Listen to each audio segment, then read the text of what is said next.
নমস্কার ছাত্রছাত্রীরা। আগের ভিডিওতে আমি তোমাদের রিজনিংয়ের ডাইরেকশন টেস্ট বলে একটা চ্যাপ্টার তোমাদের পড়িয়েছিলাম। সেটা চাকরি পরীক্ষা খুব ইম্পর্টেন্ট একটা চ্যাপ্টার। আজকে চাকরি পরীক্ষা আরেকটা ইম্পর্টেন্ট টপিক নিয়ে এসেছি, সেটা হচ্ছে ডাইস বা লুডোর ছক্কা। দেখো, ডাইস বা লুডোর ছক্কা বলতে আমাদের প্রথমেই মাথায় যে ধারণাটা আসে সেটা হচ্ছে, যেটা লুডো খেলার সময় যে গুটিটা চালি সেটাকে ডাইস বলা হয়, লুডোর ছক্কা। এটা একটা কিসের ছবি, জ্যামিতিক্যাল শেপ। তোমরা অলরেডি জানো ছাত্রছাত্রীরা যে এটা একটা ঘনকের শেপ হয়, ঘনক। ঘনকে কি হয়, ঘনকে একটা স্পেশাল ক্যারেক্টারিস্টিক আছে। ঘনকের তল সংখ্যা কটা থাকে বলো তোমরা? ছটা। আমরা সবাই জানি ঘনকের তল সংখ্যা হচ্ছে কি ছটা।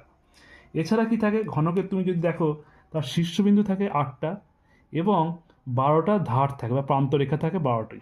এটা আমরা সবাই জানি, কিন্তু আমাদের এইসব নিয়ে ক্লারি পরীক্ষা কোশ্চেন তোমার করবে না। এখানে ক্লারি পরীক্ষা যে কোশ্চেনটা করবে সেটা হচ্ছে, আমরা সাধারণত যে ঘনক দেখে থাকি, সাধারণত যে ঘনক নিয়ে আমরা দেখেছি বা যে সমস্ত লুডোর ছক্কা গুটি নিয়ে খেলেছি, সেই সমস্ত ঘনকে তুমি যদি দেখে থাকো বা ডাইসকে দেখে থাকো, তার দেখবে দুটো বিপরীত পার্শ্বের তলের যে সংখ্যাগুলো থাকে সেগুলো যোগ করলে সবসময় হয় 7। যেমন কীরকম, যেমন যেদিকে দেখো কুট আছে, কুটের বিপরীত দিকে দেখবে 6 থাকে। 1 আর 6 যোগ করলে দেখবে 7 হয়। 2 যেদিকে আছে তার বিপরীত পার্শ্বে দেখবে 5 আছে, তো 2 আর 5 যোগ করলে হয় 7। আবার দেখো যেদিকে 3 আছে তার বিপরীত পাশে আছে কত, 4। এই 3 আর 4-এর যোগফল হচ্ছে 7। তো এই সমস্ত ঘনকগুলোকে আমরা সাধারণত বিজ্ঞানসম্মত ঘনক বলে থাকি, বিজ্ঞানসম্মত ঘনক বা ছক্কা। কিন্তু এখানে ওই রকম কোশ্চেন দেবে না। যেমন এখানে কোশ্চেনটা আমি যদি একটু খেয়াল করে দেখি, এখানে বলছে কোন সংখ্যাটি 2-এর বিপরীত দিকে থাকবে। তো 2-এর বিপরীত দিকে তো সবাই জানে একটা ছোটো ছক্কা, 2-এর বিপরীত দিকে তো সবাই তো জানে 5 থাকবে। তাই এই কোশ্চেনটা দেওয়ার কি মানে হলো? আর অপশানে দেখো কোনো 5 বলে কিছু নেই। কিন্তু এখানে যে কোশ্চেনগুলো থাকবে, এখানে হচ্ছে আমাদের বিজ্ঞানসম্মত ঘনক দিয়ে থাকবে না। এটা হচ্ছে একটা সাধারণ ঘনক দিয়ে কোশ্চেন পড়বে, যেখানে দুটো ঘনকের দুটি বিপরীত তলের যোগফল কখনো 7 হবে না। তাহলে এইখানে যে ছবিটা দেওয়া থাকবে, এই পরীক্ষায় কোশ্চেন করবে, এটা যে কোনো পরীক্ষা, ধরো পিএসসি পরীক্ষা, রেলের পরীক্ষা, ডব্লিউবি পরীক্ষা, কেপির পরীক্ষা, সবের জন্য খুব খুব ইম্পর্টেন্ট এই টপিকটা। এখানে কোশ্চেনটা থাকবে যেটা সাধারণ ঘনক, সেই ঘনকের ক্ষেত্রে দুটো বিপরীত তলের যোগফল কিন্তু 7 নয়। তাহলে এখানে দুরকম ছবি দিয়ে আমাকে কোশ্চেনটা করছে কেন? না, এরকম দুরকম ছবি কারণ দেওয়া আছে, কারণ ঘনকটা দুটো বিপরীত অ্যাঙ্গেল থেকে দেখছে ঘনকটার দিকে। যেখানে দুটো বিপরীত অ্যাঙ্গেল থেকে একটা দিকে দেখাচ্ছে 1, 5, 3 ঘনকটা দেখা যাচ্ছে, আর একটা পাশে দেখা যাচ্ছে 3, 2, 5। তো কোশ্চেন পরীক্ষায় এরকম থাকবে যে কোন সংখ্যাটি 2-এর বিপরীত দিকে থাকবে। এই কোশ্চেনটা দেখলেই অনেকে পাইলেট হয়ে যাবে। 2-এর বিপরীত দিকে থাকবে, আমরা তো সাধারণ ঘনকের ক্ষেত্রে এই বিজ্ঞানসম্মত ঘনকের ক্ষেত্রে আমরা জানি যে আমরা যে ঘনক নিয়ে বা ডাইস নিয়ে আমরা খেলেছি, 2-এর বিপরীত দিকে থাকবে সাধারণত 5। কিন্তু এখানে সেরকমভাবে ভাবলে হবে না, কারণ এই আগেই বলেছি এই ঘনকটা কিন্তু আমাদের বিজ্ঞানসম্মত ঘনক নয়, এটা হচ্ছে সাধারণ ঘনক। তো বা সাধারণ ঘনক বা লুডোর ছক্কা। তাহলে এক্ষেত্রে আমরা এগুলো সলভ করবো কীভাবে?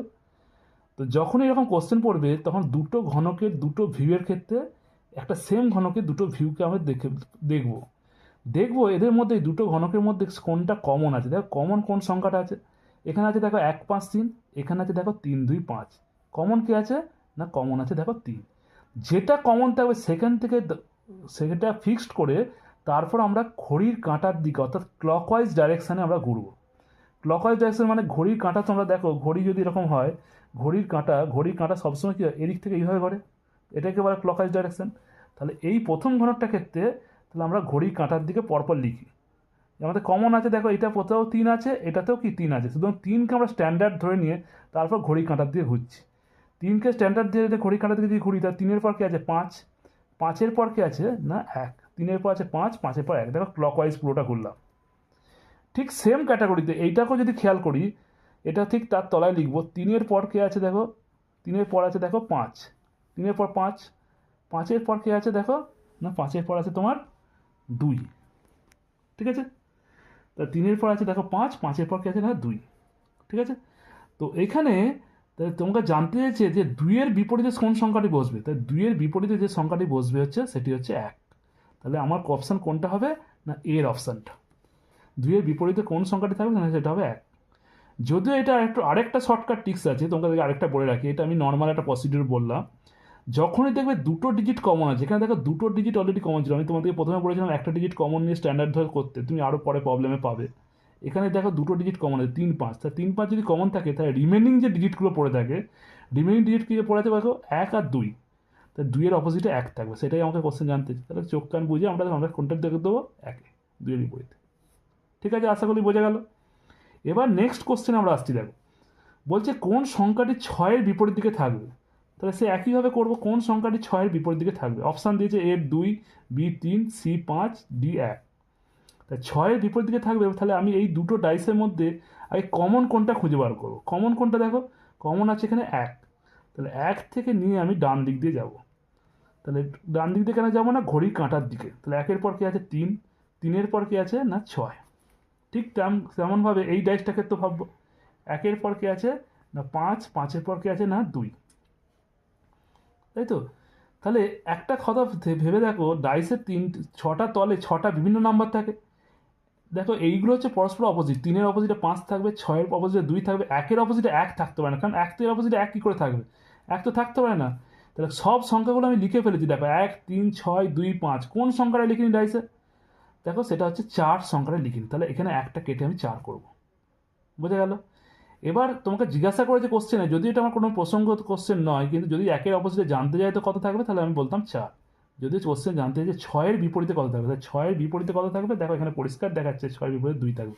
তাহলে অপশান এ হচ্ছে আমার কারেক্ট অ্যান্সার। বুঝতে পারলাম। এবার আমরা চলে আসি 3 নম্বর কোশ্চেনটায়। এটাও একটা ঘনকের ডাইসের কোশ্চেন। এখানে কিন্তু 3টে ভিউ দেখিয়েছি তোমাকে। দেখো আগেগুলো যতগুলো প্রবলেম করেছি সেখানে 2টো করে ভিউ দেখিয়েছিলাম, এখানে 3টে ভিউ দেখিয়েছে। তো ঘাবড়ে যাওয়ার কোনো ব্যাপার না, এটাও খুব ইজিলিভাবে সহজভাবে করা যায়। দেখো প্রথমে বলেছে কোন সংখ্যার 3-এর বিপরীত থাকবে। আমি প্রথম দুটো ডাইসকে নিচ্ছি। দেখো প্রথম দুটো ডাইসকে যদি নিই, এখানে কমন কি আছে বলো, কমন আছে দেখো দুটো কমন আছে, 1, 3, 1, 3। আমি এইমাত্র তোমাদের এই ফার্স্ট প্রবলেমটা করানোর সময় বললাম যে দুটো কমন যদি থাকে তাহলে কি করে 3। আমি এইমাত্র তোমাদের এই ফার্স্ট প্রবলেমটা করানোর সময় বললাম যে দুটো কমন যদি থাকে তাহলে কি করে রিমেনিং যেটা পড়ে থাকে, রিমেনিং মানে কে পড়ে আছে দেখো 2 আর 5, তাহলে তার পরস্পর অপোজিট থাকবে। 2-এর অপোজিটে কে থাকবে না 5।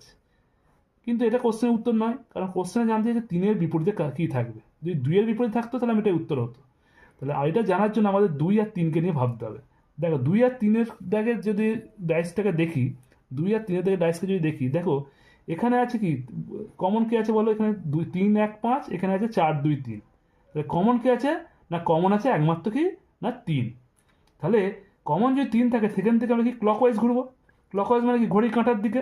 তাই ঘড়ির কাঁটার দিকে যদি ঘড়ি 3-এর পর কি লিখবো 5, 5-এর পর কি লিখবো না 1। দেখো 3-এর পর 5, 5-এর পর 1। ঠিক সেম ক্যাটাগরিতে আমি এটাও লিখবো। 3-এর পর কি লিখবো না 2, 2-এর পর কি লিখবো না 4। আবার সেই একই প্রবলেম এলো আমাদের কাছে। দেখো 3-এর অপোজিটে আমি 3 লিখেছি, এটা কখনো লিখতে পারি কি, কখনো লেখা যায় না। দেখো আমি ডাইসের সবগুলো সংখ্যা লিখে ফেলেছি 1, 2, 3, 4, 5। তাই 3-এর অপোজিটে 3 লেখা যেতে পারে না। কি লিখবো 3টা কেটে না, যে সংখ্যাটা ব্যবহার করিনি সেটা হচ্ছে 6। তাহলে এবার আমাকে কোশ্চেনের অ্যান্সার অলরেডি পেয়ে গেলাম যে 3-এর বিপরীতে কি থাকবে না, 3-এর বিপরীত থাকবে 6। তাহলে 6 হলো কারেক্ট অ্যান্সার। আচ্ছা আগের প্রবলেম দুটো দিয়ে আমি এলো না কেন, কারণ আগের দুটোতে অলরেডি দুটো সলিউশন ছিল, দুটোর কমন ছিল বলেই আমি এখানে পেলাম 2-এর অপোজিটে 5। তুমি দেখো এইভাবে করলেও কিন্তু দেখো 2-এর অপোজিটে অলরেডি 5 এসেছে। দেখো এই যে 5-এর অপোজিটে 2 মানে কি 2-এর অপোজিটে 5। কিন্তু আমাকে কোশ্চেনে তো 2-এর অপোজিটে কত কী জানতে চায়নি, যেহেতু জানতে চাইছো 3-এর বিপরীতে কী থাকবে, সেই জন্য আমাকে এইভাবে দিল। প্রথম দুটো থেকে আমরা পেলাম না বলে 2 নম্বর 3 নম্বর নিয়ে কম্পারিজন করলাম। যদি 2 নম্বর 3 নম্বর না পেতাম তখন কি করতাম, 1 নম্বর 3 নম্বর নিয়ে কম্পারিজন করতাম। তাহলে তখন দেখবে অ্যান্সার চলে আসতো। যেহেতু 2 নম্বর 3 নম্বর আমার অ্যান্সার বেরিয়ে গেছে, সেই জন্য আমরা 1 নম্বর 3 নম্বর কম্পারিজনে আর যাচ্ছি না। তাহলে আমরা পেলাম 3-এর অপোজিটে কী আছে না 6। এটা হলো আমাদের কারেক্ট অ্যান্সার। আশা করছি ছাত্রছাত্রীরা সবাই এই ব্যাপারটা বুঝতে পেরেছো। এই ডাইস কিন্তু খুব একটা ইম্পর্টেন্ট চ্যাপ্টার। আমি আসছি নেক্সট ভিডিওতে। যদি আমার ভিডিও খুব ভালো লেগে থাকে তাহলে তোমরা অবশ্যই লাইক, সাবস্ক্রাইব এবং কমেন্ট করো। ঠিক আছে, নমস্কার।